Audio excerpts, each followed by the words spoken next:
আদিবাসী নেতার উপর হামলার প্রতিবাদে বর্তমানে অনির্দিষ্টকালের পথ অবরোধ। পূর্ব বর্ধমান জেলার পালিতপুরে আদিবাসী পাড়ায় উত্তেজনায় মাঝি বাবা সুখেন্দু হেমব্রমের উপর হামলার প্রতিবাদে ভারত জাকাত মাঝি পারগানা মহলের নেতৃত্বে অনির্দিষ্টকালের জন্য পথ অবরোধ কর্মসূচি শুরু হয়েছে। শুক্রবার দেওয়ানদিঘির মির্জাপুর এলাকায় পথ অবরোধ করে আদিবাসী সম্প্রদায়ের মানুষজন। অভিযোগ, বিনা কারণে মাঝি বাবাকে ঘর থেকে টেনে হিঁচড়ে বের করে কিছু দুষ্কৃতী অস্ত্রসহ আক্রমণ চালায়। অভিযুক্তদের মধ্যে পাশের মুসলিম পাড়ার কিছু ব্যক্তি জড়িত বলে স্থানীয়দের দাবি। এই হামলায় মাঝি বাবার গুরুতর চোট লাগে, পাশাপাশি এক মহিলার ডান হাত ভেঙে দেওয়া হয় বলেও অভিযোগ উঠেছে। এই ঘটনায় পুলিশের ভূমিকা নিয়েও ক্ষোভ প্রকাশ করেছেন আন্দোলনকারীরা। তাদের অভিযোগ বারবার জানানো সত্ত্বেও পুলিশ অভিযুক্তদের বিরুদ্ধে কোনো ব্যবস্থা নেয়নি, ফলে ন্যায় বিচারের দাবিতে তারা রাস্তা অবরোধ করেছেন। স্থানীয় প্রশাসনের তরফে এখনো কোনো প্রতিক্রিয়া পাওয়া যায়নি, তবে টানা অবরোধে যান চলাচল ব্যাহত হচ্ছে। পরিস্থিতি নিয়ন্ত্রণে পুলিশি তৎপরতা শুরু হয়েছে।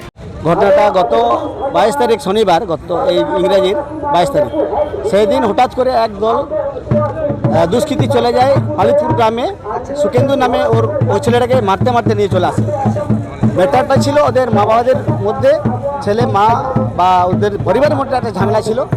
এর আগেও আমরা বসেছিলাম মডেলদের নিয়ে, কিন্তু সেখানে আমরা দেখলাম যে ওই মা লাইনে আসছে না। আমরা তবুও বললাম যেহেতু আমাদের সিস্টেম আছে, আমরা যদি না করতে পারি, পাশাপাশি গ্রাম থেকে মডেলগুলোকে নিয়ে যে সমাজের যে রীতিনীতিগুলো আছে সেই ইয়েতে আমরা ব্যাপারটাকে মিটিয়ে দেবো। পূর্ব বর্ধমান থেকে সুমন বিশ্বাস।